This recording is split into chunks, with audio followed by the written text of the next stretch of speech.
para pemirsa di seluruh tanah air maupun yang berada di luar negeri.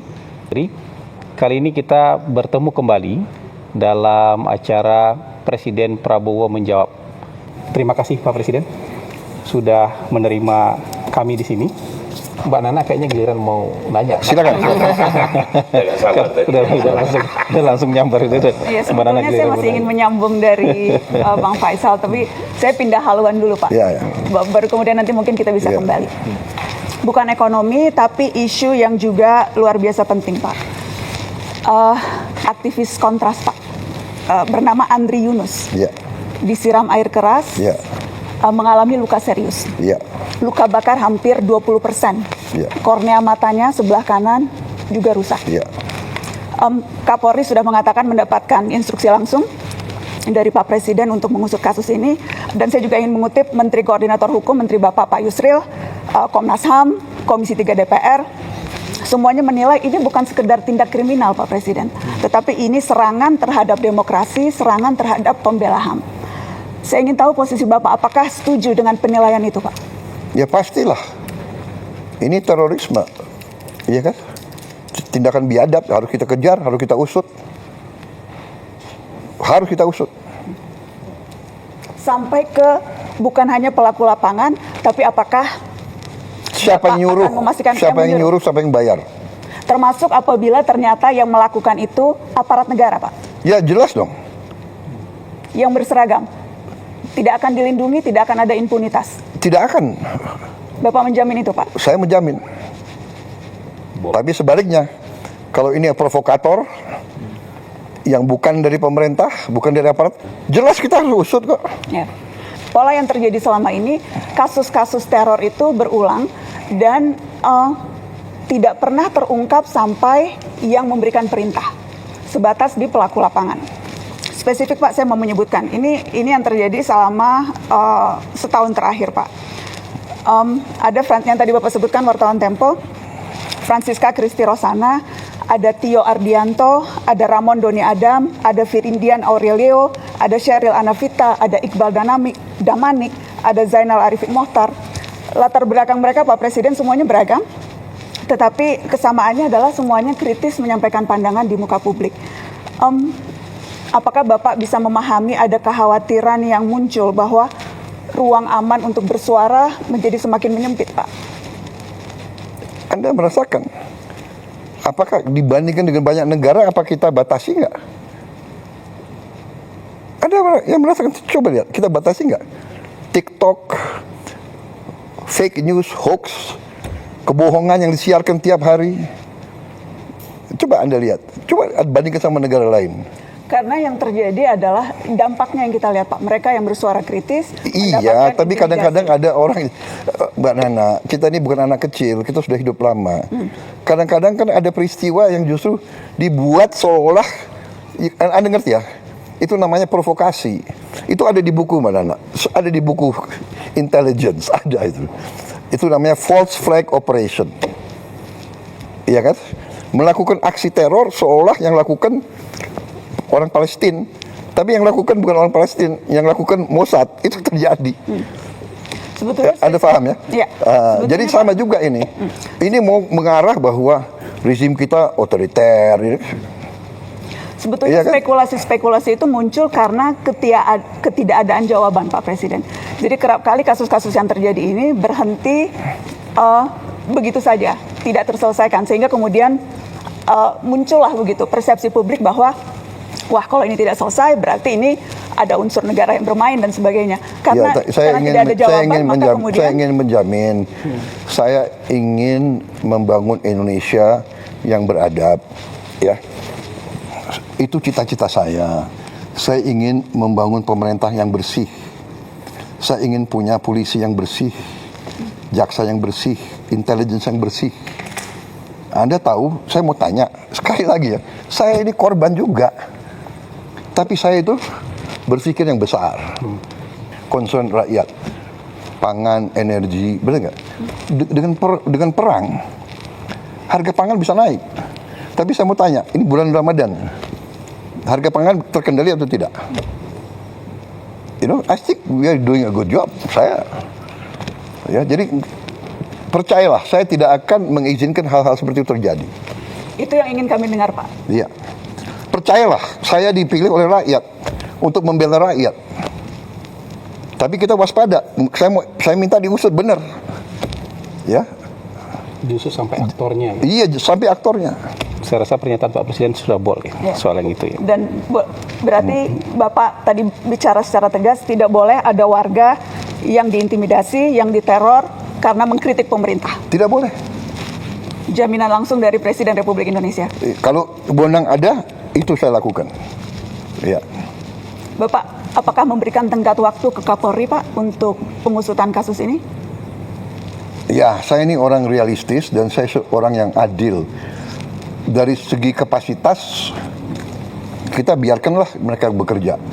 Ya. Tapi tidak hanya Polri, banyak lembaga lain juga harus bekerja. Ya. Lembaga lain penegak hukum juga yang di luar penegak kepolisian. hukum, ya kan? Apakah Bapak terbuka dengan ide membentuk tim independen untuk membackup ini, Pak? Kita bisa pertimbangkan. Asal independen ya. Independen. Ya, jangan semua LSM yang sudah a priori benci sama pemerintah yang dapat uang dari luar negeri, ya kan? Ya kan? Kalau Anda mau bicara apa adanya, saya juga bicara apa adanya, gitu. Iya kan? Tapi yang jelas malam ini kami sudah mendengarkan langsung statement dari Presiden. Presiden sangat bold. Begini, Tegas. saya ingin menegakkan hukum. Saya ingin menegakkan hukum. Bagaimana kita tegakkan hukum kalau kita biarkan seperti ini? Kalau itu dari aparat. Dan saya ingin kasih tahu bahwa memang aparat kita ya banyak kekurangannya. Kita menemukan deep state, kita menemukan ada dirjen-dirjen yang berani ngelawan menteri. Akhirnya kita pecat kan, banyak sekali dirjen-dirjen. Ada dirjen-dirjen yang merasa untouchable. Ada lembaga-lembaga yang merasa nggak boleh diaudit. Ini pekerjaan tidak ringan. Tapi kan saya tidak mau sedikit-sedikit mengeluh atau sedikit-sedikit mencari simpati rakyat. Ya ini pekerjaan saya dilantik untuk itu, saya bersihkan. BUMN saya sedang bersihkan. BUMN selama ini salah satu kebobolan kita paling besar. Jadi dari Mbak Nani, memang ini masalah Indonesia gitu loh. Di mana-mana, ya kan? Jadi tapi percayalah bahwa tidak ada niat dari pemerintah, apalagi yang saya pimpin, untuk lakukan seperti itu. Come on, apa sih? Benar nggak? Rakyat kita nggak bodoh. Saya mau ingatkan ya, sampai hari ini rakyat yang di bawah itu dukung saya. Persis yang disampaikan tadi Pak Dede. Iya kan, kalau memang rakyat tidak suka sama saya, bisa turun ke jalan rame-rame. Tapi mereka tahu kalau rusuh, semua negara yang rugi. Mau ganti saya, tunggu dong 2029. Jadi negara yang beradab ya. Sabar ya. Iya, sabar. Tapi yang saya lihat ya, Mbak Nana harus objektif juga ya. Sebagai seorang tokoh, bahwa destabilisasi, disinformasi itu bagian dari bernegara. Jadi ada negara-negara tertentu yang punya keahlian di situ. Regime change, color revolution, come on. Masa Anda nggak pernah baca, nggak pernah lihat, ya kan? Asia Tengah. Apakah Bapak membaca kritikan-kritikan yang dilontarkan baik oleh pengamat yang Bapak sebut tidak patriotik seperti tadi pertanyaan Mbak Eno, atau dari orang-orang yang memang selama ini kritis terhadap pemerintah, itu semuanya bermuara pada keinginan untuk regime change, Pak Presiden? Tidak semuanya, saya tidak pernah katakan semuanya. Sebagian tapi ada. Oh jelas ada. Ya kan, jadi begini. Bagaimana Bapak membedakan itu, Pak? Mana yang menurut Bapak memang ini sudah keluar jalurnya, sudah saya ingat istilah Bapak makar waktu dulu bulan Agustus ada demo, dan mana yang memang ya ini sesuatu yang, ya kan, yang wajar. Jelas waktu Agustus ya jelas makar, dia mau bakar gedung DPR. Kantor gubernur. Kantor gubernur. Kantor gubernur. Kantor gubernur. institusi pemerintahan mau dibakar, udah semakar, bikin kerusuhan, bawa bom molotov, ya kan? Tidak ada LSM yang ribut soal bom molotov. Oh, banyak yang Ada yang protes nggak? menyampaikan, banyak Pak yang Jujur lah. protes, banyak yang Nggak, protes. come on, sudahlah. Banyak yang protes. Jujur, buka rekam jejaknya, rekam digitalnya. Tetapi Untuk dalam- ya. round satunya kita cukupkan dulu ya. Enggak, biar aja. Biar aja, ayo Tadi silakan. kan Oh, iya, kata silakan. Bapak Presiden Ya, biar ya, ya. biar Oh hidup. iya, nggak apa-apa. Ini kesempatan Dalam- bagi saya jawab. Ini Boleh nggak? narik. Betul Pak. Oh iya. Terima kasih kesempatan. Ada yang ribut nggak soal bom molotov? Banyak Pak yang Aduh, Banyak come yang on, ribut. nggak objektif. Banyak yang Nggak ada. Bapak, dan- Ada yang ribut nggak gedung DPR mau dibakar? Banyak Pak, pemberitaan come media on. juga banyak soal itu. Nggak ada itu. Pemberitaan media banyak soal itu, Sedikit. banyak yang mengecam. Ya, saya hormati itu, silakan. Tapi begitu bakar-bakar itu kriminal. Ya. Tapi kenyataannya Pak, ratusan yang ditangkap kemarin itu kebanyakan justru mahasiswa. Ada satu penelitian yang menyebut terbesar sejak zaman reformasi penangkapan yang terjadi pada mahasiswa dan aktivis Pak. Tetapi provokatornya atau siapapun yang bertanggung jawab, aktor yang menyuruh dan sebagainya itu tidak pernah terungkap, alih-alih dibawa ke pengadilan Pak Presiden. Ya itu tantangan kita harus cari. Saya baru menjabat berapa tahun? 1,5 tahun. 1,5.